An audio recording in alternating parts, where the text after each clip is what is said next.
Now the latest from ITV News Central in the Midlands.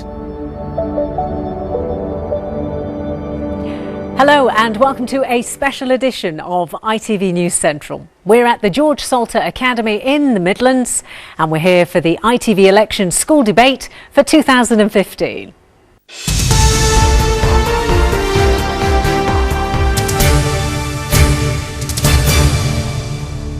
It's just a matter of weeks now before the country goes to the polls in what's been described as the most exciting general election for a generation. On May the 7th, 3 million young people, including thousands from the Midlands, will have the opportunity to vote for the first time. Tonight, we're going to look at just how important that first-time vote is. We're also going to look at the issues that matter to young people. And by the end of the programme, hopefully, we should have a youth manifesto. Now, the Midlands is the key battleground for success for all the political parties in this general election. That means that the votes of young people, including those in this room, really do count. We have young people with us tonight from across the East and West Midlands. They're from Warwick, Coventry, West Bromwich, from Leicester and from Derby. You're going to hear lots more from them throughout the programme, but we're going to start off by finding out just how many of them are actually going to vote. So guys, just through showing your hands, how many of you are actually going to vote in the forthcoming election? So a few of you here. Is anybody not going to vote? Tell us why you're not going to vote.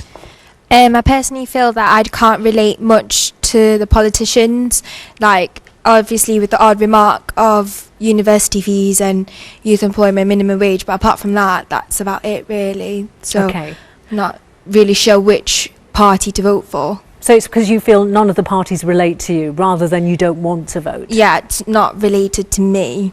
Like all of them have the good points, bad points, but really it's kind of a hard decision. Now we would like you to get involved on social media as well, and we'd like you to use our hashtag, which is ITV School Debate. So if you would like to make those comments now, please use the hashtag ITV School Debate and you'll be able to see those on our website. Let's have a look though at the issues that affect young people. We've been to speak to many across the East and West Midlands and here's what they had to say. What's most important to me right now is sorting out my career and hopefully finding another job. What I want from the election is cheaper uni fees. £9 a year is far too much. When I do get a job, hopefully after my course, I can actually financially help myself. The university fees is £9,000, which is a lot of money per year. Something that'll help me with my future after uni. So a lot more jobs, maybe more support. I just want to be financially comfortable with myself and my family as well. They need to lower housing prices, to be fair, and create more housing anyway. There's a shortage. Well, I would like to see some transparency, where they're committed to what they say. So those are just some of the thoughts of young people across the Midlands, and it's easy to see there that jobs and employment and indeed education are all key issues. Now I just wondered, for those of you here with us tonight, is that something that resonates with you? Sam, what do you think? Yeah, definitely. I think we saw youth unemployment go up last week, in fact. So I think it's affecting youth massively, what's going on at the moment. I think the economy plays a really important part of the British political scenario, and as long as a government can deliver a really strong economy, that's what will get my vote. Okay. So we've got economy, we've got jobs, anything else affect young people? Well, I'd say education, because education is sort of our future, and if they want people involved in politics, educate people about politics. Okay. I feel like obviously 18 to 25-year-olds have the lowest turnout of all brackets that vote, so I feel like if you made political education compulsory, they might have the more basic knowledge that would encourage them to vote in the future. Okay, well, you gave us a great statistic there about 18 to 25-year-olds, and that's exactly what we're going to go to talk about next, because it is a fact that 44% of 18 to 25-year-olds took part in the 2010 general election. That was the general election that cost over £113 million. Predictions are that the same sort of figure will take part in this general election coming, which means that 2/3 of young people won't vote. Now, somebody who knows a lot about that is Sorsan, who's from Bite the Ballot in Birmingham. Sorsan, why don't young people actually vote? We'll get a microphone to you. Why don't young people vote? I think you can break the problem down in a few ways. One of the ways is that consensus politics, they all sound the same, they all say the same thing, and that's kind of been echoed here today. Education, little or no political education, so we don't know that we're making informed decisions when we actually show up at a polling station. Things like unrepresentative politics, we feel like as a generation nobody in politics really looks like us, speaks like us, is saying the kind of things that we're thinking, and inaccessible politics, so politics speak where we don't really understand actually what people are saying. What about lowering the voting age? Because I'm just reading here in the Scottish referendum, when they lowered the voting age to 16, they had a huge increase in the number of young people voting. Do you think young people should be younger and allowed to vote? Well, I think young people are sort of 50-50 on this. The ones who are for it are very much for it, and the ones who are against it, I think the concern is that actually, you know, if schools aren't teaching good political education courses, then you're not going to know whether you're 16 or 18. What's the difference really if you're lowering the voting age to 16 if you don't know anything about politics? Okay. So Sam, for now, thank you. I know there is a young person here who does actually think lowering the age at 16 is a good idea, and that's you, isn't it? Why? Personally, I think that the voting age should be lowered to 16 because as young people, we may only make up 20% of the population, but we do make 100% of the future. And I think it's really important that we should have a chance to influence decision-making processes that affect us and define our future. I think it's ridiculous that at 16 you can marry your MP, but you cannot vote for your MP. Okay, marry your MP, but you can't vote for your MP. That's a very good quote, isn't it? Anybody else want to have a say on about how young you should be perhaps to vote, or even indeed why young people don't vote? I'd like to say for a start, it's a bit controversial, however, I'll say maybe increase the voting age. Because 21 maybe, because the older the wiser, they say. Also we can actually get more knowledge about MPs and what's going on within the economy and youth, and how healthcare is actually taking place within Britain right now. Okay, so are you telling me at age 17 or 18, whichever one you are, you're not mature enough to vote? Yes. So, I mean, come on. That says a lot for all of you guys. Are you mature enough to vote? Yes. I personally think that we are all mature enough to be able to vote at 18. I think perhaps the problem lies with us not actually being given the opportunity to learn. I think a lot of us are perhaps politically aware because perhaps we have parents, we have friends, we watch things on telly that interest us, but a lot of kids don't have that. We're engrossed in social media, Facebook, and we're not really given the opportunities in which to learn about the basics of politics. And I think it's just the basics that would provide people with the interest to go on to actually go, that party I want to vote for, or listen to the news, or take part in a political campaign that goes on in their local city or town. I think that the voting age should be raised to 21 because I feel at 17 that we're not really taught really what the parties stand for, and I think that if 18-year-olds should be allowed to vote, then surely teachers should be teaching pupils what the parties stand for and what's on their manifestos. I think personally we shouldn't change the voting age. I think 16's too young. I think 21 is ridiculous, but I think at age 16 I think politicians would use some young people's naivety to give them fake promises, and like, you know, you see it happening to kind of older people. Like, why wouldn't it happen to us? So, is the ideal age for you then 18 for people? Yeah, let's just keep it the same. Okay. Yeah. There's lack of knowledge about politics. A lot of people our age don't really know much about it. Yeah. So I think we can't really have that influence if we don't really know much about it. And like that young lady said as well about naivety. So. Yes. They can convince you, oh, we'll do this for you, we'll do that for you, but we don't know whether they're going to do that or not because they've made plenty of promises before, but it doesn't necessarily mean that it's going to take place. Does anyone agree with celebrities who say you shouldn't vote at all? Anybody at all? I thought you might. Okay, tell me why. I think that celebrities such as Russell Brand have actually raised a quite good issue not to vote. I mean, if you actually have a look at it, has much changed for the parties. We all talk about immigration, we all talk about the NHS. However, they all talk about it, but nothing has been done. So I think voting is just kind of a way, pointless way. Now, a sea of hands have gone up because of that. So I want you all to very quickly just have your say in just a sentence, if you can, please. I agree that he's raised a good issue, but I don't think that the way to deal with it is not to vote. I think more young people should vote because of what he's raised and try and change things. Okay. Right. A lot of young people are disengaged with politics because we feel politicians don't really care about what we care about. But how are we giving them a reason to care about what we care about if we don't vote for them? If we're not giving them their job as an MP, why should they care about what we care about? We see loads of old age pensioners, they get so many benefits and so many different things, such as like the winter fuel allowance, free bus passes, I think we'd all kill for a free bus pass. But so I think by voting, we can change the system. It's all about changing the system from the inside, not the out. Okay, and one very last comment from you. Yeah, I believe old age pensions, as you rightly said, have a great influence on politics nowadays. But unless we know what we want and how to get it, we're not going to have that much of an influence in politics. So I think it's more down to the government to educate us as a generation more, so we can have more of a say on what goes on. We'll come back to this very shortly, but we will leave it there for now. Thank you all. But now let's hand you back to the studio and get a roundup of the day's news. Thanks, Sam. And first tonight, there are claims that a second dog has died following the dog show Crufts. Irish setter Jagger died after competing at the NEC in Birmingham last weekend. His owners say a post-mortem examination found meat laced with poison in Jagger's stomach. Well, now it's claimed a Shih Tzu breed dog has also died, but the organisers of Crufts, the Kennel Club, say it's found no evidence of any dogs being poisoned. Whilst reports surrounding the welfare of dogs at Crufts are taken with the utmost of seriousness, a number of the reports in the news about dogs becoming sick after leaving the show have been from anonymous sources who have not reported the allegations to us or to the police.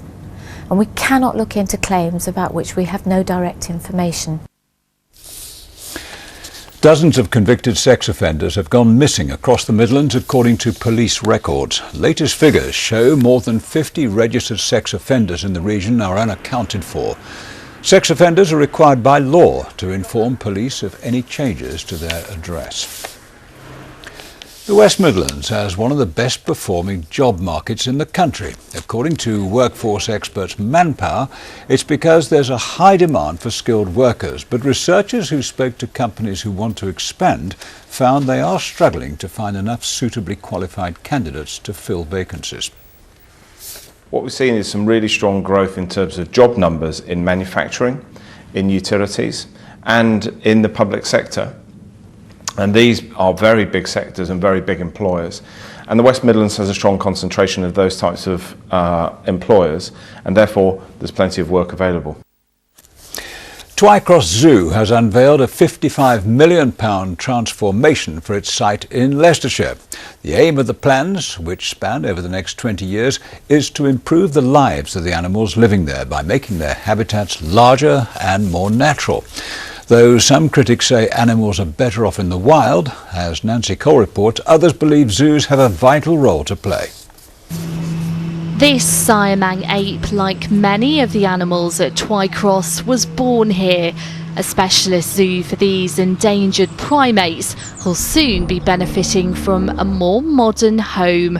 Through this, a 20-year master plan unveiled today to give them extra room to roam. It's really important for animal welfare that they're kept as naturalistic as possible. These animals may indeed spend their entire lives with us and the generations before them and after, because there are extinction threats continuing and getting worse in the wild. So we have to do the right thing, and that is keep them in the best way possible, and that is large naturalistic enclosures. Twycross has been synonymous with primates for over 50 years. In the 80s, chimpanzees from the zoo advertised tea. Not so PC for animal lovers nowadays, who want to see them in as natural surroundings as they can. Many people, either because they've watched television or because they've been on safari, on holiday overseas, see zoos as a bit of a 19th century anachronism. And zoos have had to reinvent themselves.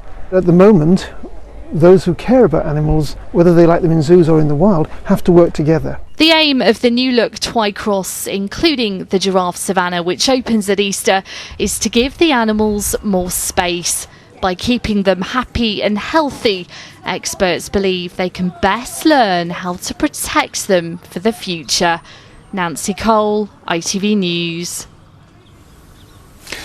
Horse racing fans have been getting their first look at the new Prestbury Park today as the races got underway at the Cheltenham Festival.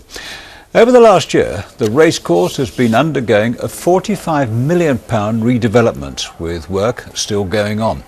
Regulars to the festival seem very positive about the improvements today, especially those in need of the ladies.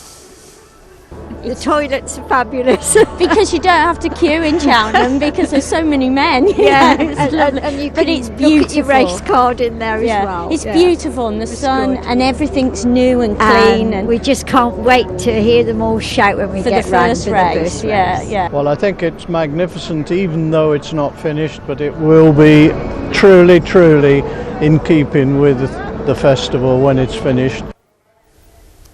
A marvellous day at the festival, and of course we'll have a weather forecast a little bit later on in the programme. But now we can rejoin Samina and the election school debate in West Bromwich.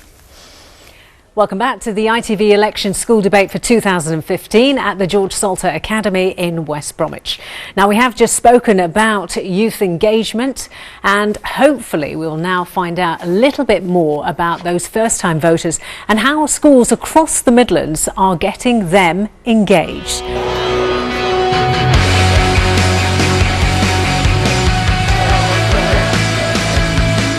What's happening in 98 days' time? The election day, fantastic, well done. The only thing certain about the election is uncertainty. Likely to be a hung parliament, which means no one single party is likely to win an overall majority. A general election that's impossible to call. If the Labour Party happen to get in, they're going to reduce the voting age to 16. Now, whether that's a good thing or bad thing is up for discussion. However, that would mean every one of you in this room would be able to vote in 2020 in the next general election. I think all 18-year-olds should vote, because otherwise we're not going to be represented. I think it's important that young people get involved with politics, because we need to be informed that when we're 18 so we can make the right choice. I think it's really important that schools have citizenship on the curriculum, because from a young age you can get informed and then you can learn to vote later on, so political participation is higher. I think it's important for young people to be involved in politics and to take an interest so the politicians know that we want representation. I'm not old enough to vote in the general election in 2015, but if I was, I'm unsure of who I'd vote for. However, I'd still participate, even if it meant spoiling the ballot. At the end of the day, if we don't do politics, politics will do us. Guys, thanks very much. So that's schools and colleges across our region doing their bit to promote the first-time voters. Well, two people who know a lot about that are our Youth Parliament representatives, who are Lucy Boardman and also Rena Roy. Lucy, you did start very young, didn't you? Why? I joined the UK Youth Parliament when I was 14 because I've always had an interest in politics, and I think the UK Youth Parliament were a group of people who particularly realised that politics affects us and we need to get involved with it. And I think they're trying to empower young people to go out there, have their say, have their vote, and that's their chance to make their opinions heard. And I think if they're not willing to take that chance and go out there, then don't complain about things that are happening. OK, Rena, this is something you would agree with, isn't it? Yes, I would totally agree with that. I think it's really important to have a say, and I think being part of UK Youth Parliament has opened many doors and it gives you a lot of opportunities, and you see a wider world. And I think as being a young person, I think it will affect us in the future. So if we start doing something now, I think it will impact in the future for a better reason. Now, talking about what young people have to say about issues, the Make Your Mark 2014 report was by the British Youth Council, and they canvassed nearly 900,000 young people and looked at the issues that matter to them. And in particular, they found that mental health issues and the living wage at being £7 an hour were two of the most important things. I just wanted to know, does that resonate with anybody in our audience today? It does? OK, let's give you the microphone and tell us why, what bit in particular. I think the mental health part in particular, I don't think there's enough support for young people or adults going through mental health issues. I think that a lot of the time there's a stigma around it, and it's sometimes quite a taboo subject, as many things are, but I think the only way to kind of work on it and kind of, you know, help those that have mental health issues is to not be afraid of it. OK, now there's a lady behind you. Do you believe that? I do feel that politicians do look to improve healthcare, especially for the elderly, because that's majority of their voters. See, if young people were to vote more, then maybe young people who are like mentally affected and mentally ill, they would be catered to more because there would be that strain on the politicians. But there are some who would say there's 3 million of you, young people, that's a sizable force in terms of voting power, but lots of young people don't. Of the 3 million, probably 2 million don't. Maybe more of the young people need to be involved. Young people do believe politics to be like for elder people, but the only thing that really does interest them is the university fees and youth unemployment. Otherwise, a lot of what politicians do say are aimed at elders, and I don't think politicians have what they need to have our interests. OK, we'll move the microphone along. Anybody want to talk about the living wage? Because £7 an hour, is that enough to live on? I completely agree with the living wage, but I also think any government should also make sure that it's enforced. We've seen recently that so many companies just don't pay the minimum wage to their workers, and so the living wage needs to be enforced by companies as well. OK, I just wondered if there are any other issues involving young people specifically that you want to raise. I think the cuts in government spending have caused lots of cuts to youth services. What specific youth services? Which ones are you talking about? Just like community centres, youth centres, just to support the vulnerable young people get that they need to help them. I think a couple of people here, are you agreeing with what the young lady said about the youth services? Yeah, youth services, particularly youth parliament. I've actually read that due to recent spending cuts, only 30 out of 150 actually take part in youth parliament. This is purely down to cuts within the UK, that's why.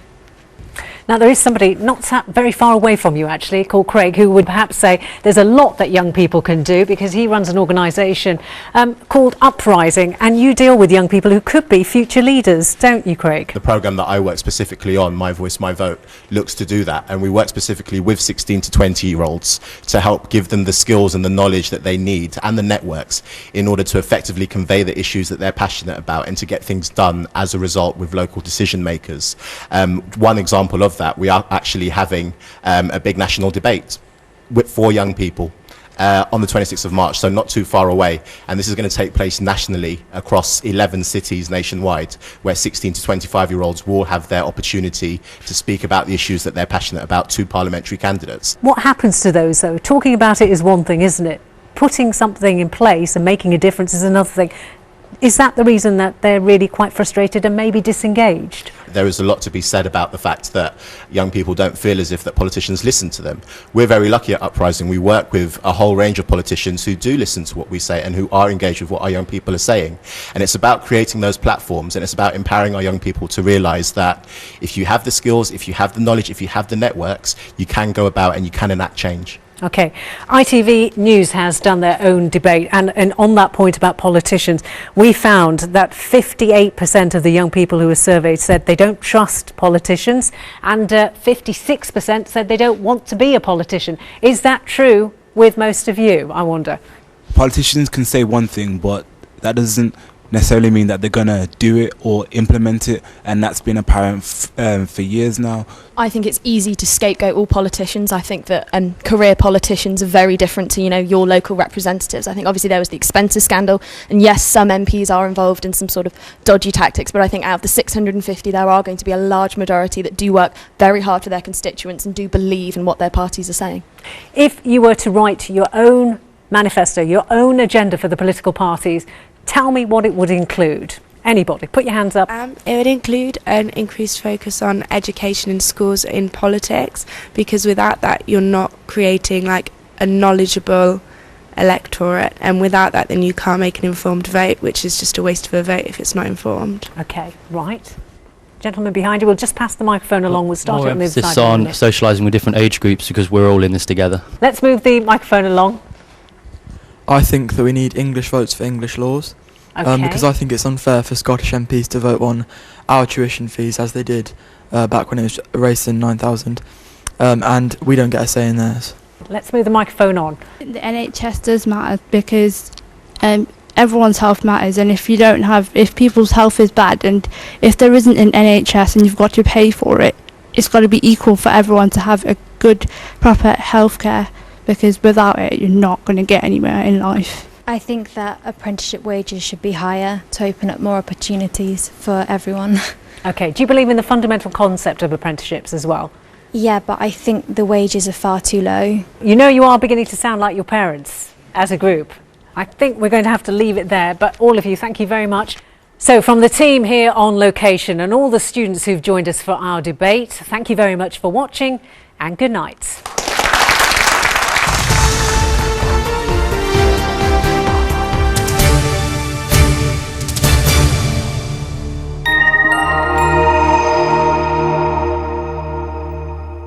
What's in store for today? ITV Local Weather, sponsored by Centre Parks. Hello, well, as you may have noticed, some daffodils are a little bit late blooming this year, so we're on the hunt for any that do come into bloom. Please do send us a picture if you spot any. We've got some here from Graham Rainbow. Thank you very much for that. So then, let's talk weather, because we've had a beautiful settled day thanks to this high pressure, which isn't going to hang around for long. Things are changing over the next 24 hours. We are going to see a little bit of rain over the next few days. Tonight is going to be colder than last night, with temperatures close to freezing, just below in some locations, and a touch of ground frost possible in prone rural spots. Tomorrow morning, plenty of sunny spells to start the day, but it will be short-lived. The cloud will build from the southwest, and by lunchtime onwards, we'll see some cloud and some rain across the whole of the Midlands. Bye for now. ITV Local Weather, sponsored by Centre Parks.